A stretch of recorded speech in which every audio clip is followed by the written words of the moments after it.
Chers amis, après avoir analysé le sens général de la Birkat Avot, de la bracha qui concerne les patriarches Avraham, Yitzhak et Yaakov, nous plongeons maintenant dans le sens profond de chacun des mots.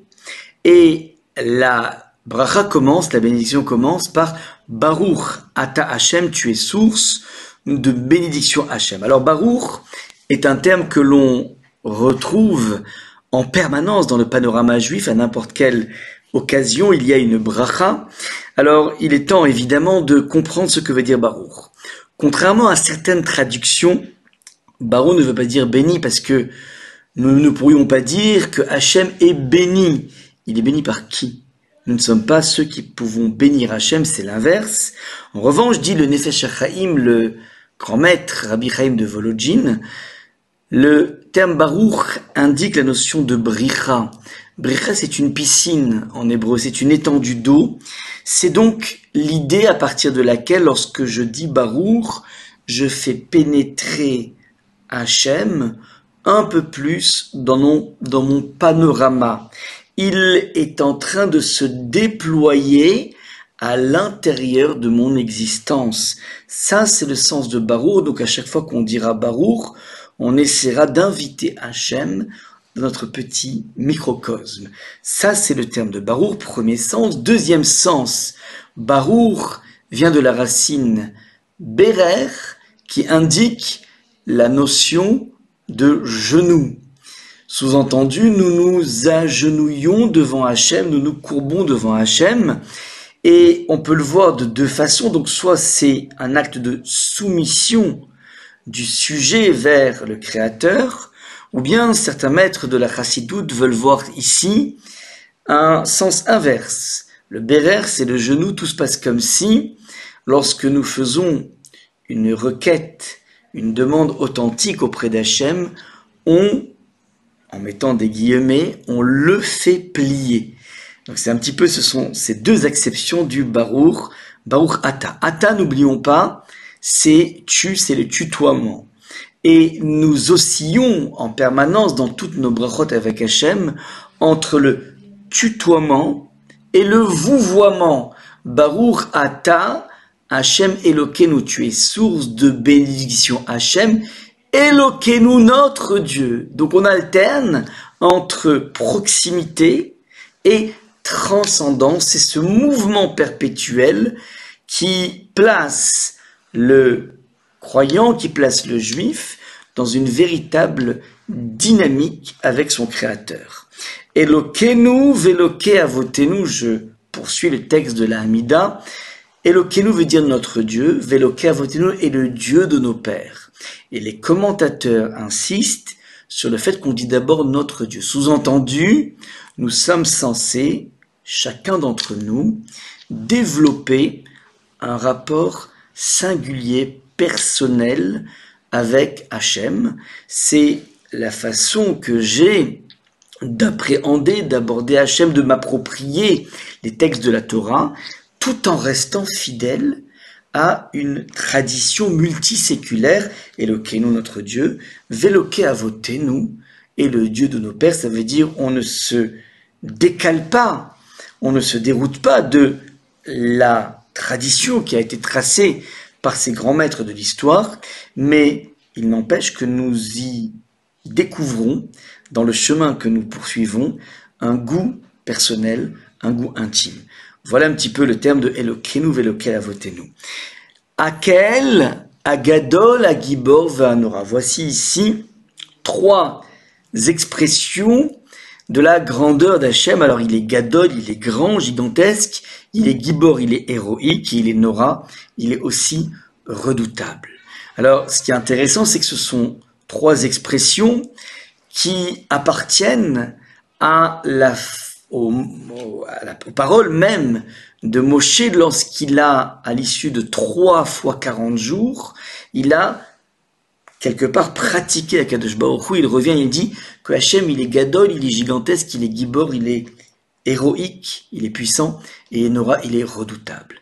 Ça, c'est l'acception de Moshe Rabbeinu dans son contact avec Hachem, mais historiquement, historiquement, nous allons voir la grandeur d'Akadosh Baruch Hu, la puissance d'Hachem et la dimension redoutable, non pas dans son expression avec la sortie d'Égypte, avec les miracles en veux-tu en voilà, mais justement dans la faculté qu'a Hachem de laisser le libre cours au libre arbitre et donc de ne pas intervenir en permanence et de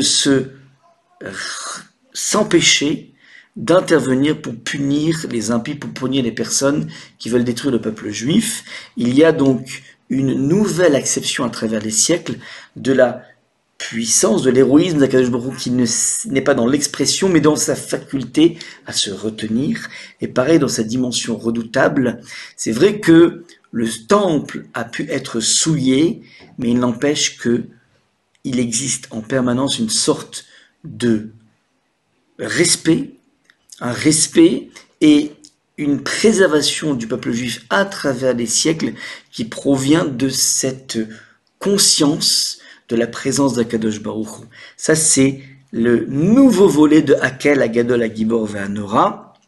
Kel Elyon, il est en position supérieure, donc il est toujours en hauteur. Il faut toujours se figurer cette omniprésence d'Hachem et omnipotence d'Hachem. Gomel chassadim tovim, il dispense des chassadim tovim, des bontés dispensées. Gomel, c'est Hachem, il donne, mais il ne donne pas simplement, il donne jusqu'à ce qu'on soit sevré. Ligmol en hébreu veut dire sevré. Koné akol, il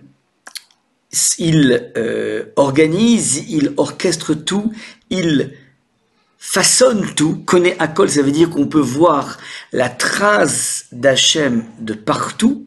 Vezocher chasdei avot, il se souvient, chasdei avot, des bontés des pères, sous-entendu. Il n'y a pas simplement un souvenir lointain, mais un souvenir actif. Zocher en hébreu vient de la même racine que zachar, qui veut dire le masculin. Il y a donc une prise de conscience permanente du mérite de nos aïeux et qui rejaillit sur notre existence. Ou mevi Goël livne venehem, et Hachem amène Goël, le libérateur, livne venehem à la progéniture des avot, des patriarches, les ma'an shemo be'ahava, pour son nom avec amour. C'est intéressant, ici il y a un présent de narration, mais vi Goël Hachem amène un libérateur, c'est pas il amènera, mais il y a un phénomène dont on parlera dans une bracha ultérieure, dans la tzmicha, il y a un phénomène d'avènement du Mashiach au fur et à mesure, brique après brique, pour pouvoir arriver à cette venue du Mashiach. Nous finissons la bracha par Meler, Ozer ou Moshe ou Magen. Tu es un roi qui est Ozer qui aide, ou Moshiach qui sauve, ou Magen et qui protège. Ozer, c'est lorsque nous avons besoin d'un petit piston, d'un petit aide. Nous travaillons, nous œuvrons et puis Hachem nous donne de l'aide. Ou Moshiach est sauvé, c'est lorsqu'on est dénué de force, dénué de solution.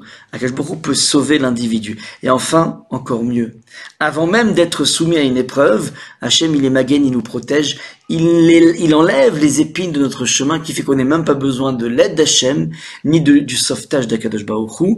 Baruch ata Hachem Magen Avraham, tu es source de bénédiction à Hachem. Magen Avraham, bouclier d'Avraham. Il y a ici la fin de la bracha qui avait commencé par les trois patriarches, fini par Avraham, le premier des patriarches. Alors pourquoi? Parce que c'est le premier. 2, il a développé à fond la dimension du chesed, de la bonté, qui est en fin de compte le trait de caractère le plus populaire.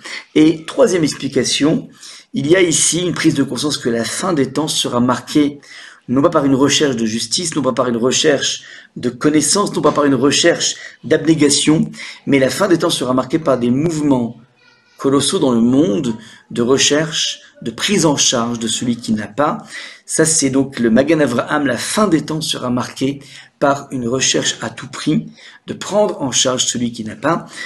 Voilà un petit peu la fin de la bracha Birkat Avot. On se donne rendez-vous pour la prochaine séance sur la notion de Triat Hametim, Mechaya Hametim, celui qui opère la résurrection des morts.